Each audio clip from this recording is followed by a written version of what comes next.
So in this video, we're going to be talking about the perfect YouTube ads structure. Now the structure and the creative, the actual video that you put out on YouTube is more important than ever. So obviously it goes without saying that the video is the thing that people see, and therefore you've got the most chance of actually influencing people. It's all well and good being able to reach people on the YouTube ads platform and mastering your targeting strategy and your retargeting strategy, but it's actually the creative that's far more important than ever, especially as Google's AI and Google's algorithms get more and more advanced and they do a lot more of the heavy lifting for you. That means they're doing a lot more of the heavy lifting for everybody else as well, and it means to get ahead of the game, to get on a level playing field with your competition, you really need to make the absolute best creative. So that's the main thing that we specialize in at Grip, is nailing this creative. Obviously we've got world-class media buyers, some of the best in the world, but we always, when we're onboarding clients, we always look at this structure first. And today I'm gonna share with you the framework that we use to overlay that creativity and to make an ad that does not suck. So you may or may not be familiar with the concept of hook story offer. So this is a broad marketing principle that for every piece of content, everything you put out into the marketplace, you need to have a hook which actually captures people's attention, a story, the actual kind of body and the kind of the meat and sweet potatoes of the actual ad or the actual marketing asset, whatever it is, and then the offer as well at the end. So our framework broadly follows this, but the hook itself, we actually test multiple hooks, and this is really important because with YouTube ads, the hook is the most important part. Like, trust me on this. You can do any amount of hacking and optimizing in the back end, in the actual media buying elements of things. You can do any amount of that for maybe a 2 to 3% improvement on performance, and then suddenly you swap out the hook of the exact same ad, and you see a massive improvement in performance. We're talking like 5, 10, 15% improvement in performance. Because if you think about it, with your ads, they're basically the very top part of your funnel. And the more people that you can actually get to stop, to actually not click skip when the skip button comes up on the YouTube ad, the more people you can get into the top. Naturally, the more people you're gonna get to watch your video, the more people you're gonna get to actually click through to your funnel, the more people you're gonna get to opt into your funnel, to watch your webinar, your sales presentation, etc. It all filters down from that point. So being able to get more people at this point and being able to really master this hook is going to make you more money for sure. Absolutely trust us on this one. So for that reason, when we're starting out with a new client, we actually work with modular scripts. So we send them a script which is written by our in-house copywriters, and it's actually got between 3 and 6 different versions of the hook which we're going to test out of the gate. And this means that we're giving ourselves 3 to 6 times the possibility of winning.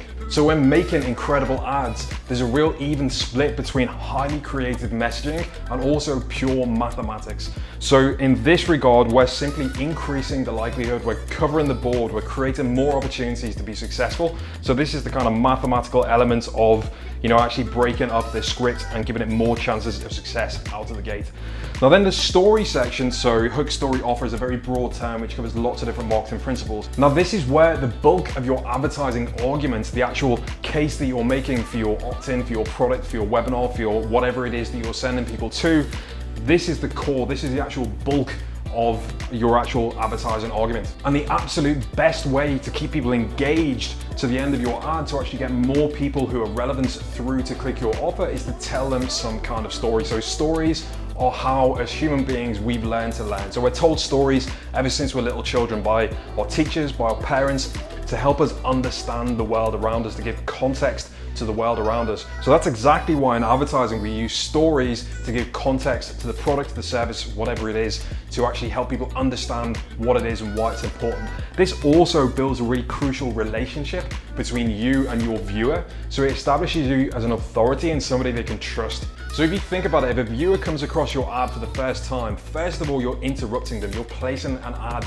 in front of the video that they're trying to watch. So there's an element of having to get over that hump as well. And by telling your story, by actually demonstrating who you are and why it is what you do, then you're getting over that hump. You're able to build that relationship and you're gonna have a much better qualified click by the time they actually get to a point in the ad that they click through. So by telling your story, by giving context, your backstory, your epiphany bridge story, you may have heard it called before, by actually giving your story to the viewer and telling them why it is you do what you do, why it is you started doing what you do right now, then it gives that context. It keeps people hooked in because people love stories. It's naturally a lot easier to consume information rather than just pure information. Here is our offer, here's what it does, here's why you should opt in. Telling them a story that gives context to it is much easier for them to digest. By telling your story also builds that authority and credibility with you. So really, really important, crucial in fact thing to do in this part of the ad. And then finally is the offer, the actual call to action. So the call to action is obviously what you actually want them to do. Now you want to make it as clear as possible.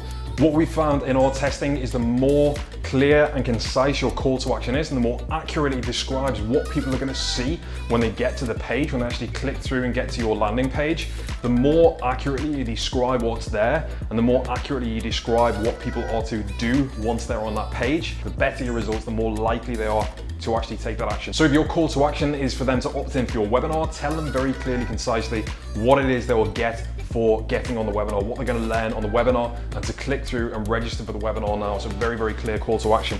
The same applies to whatever it is you're sending people to. So this is the broad section. We've got our multiple hooks. So we've got hook 1, hook 2, hook 3, hook 4.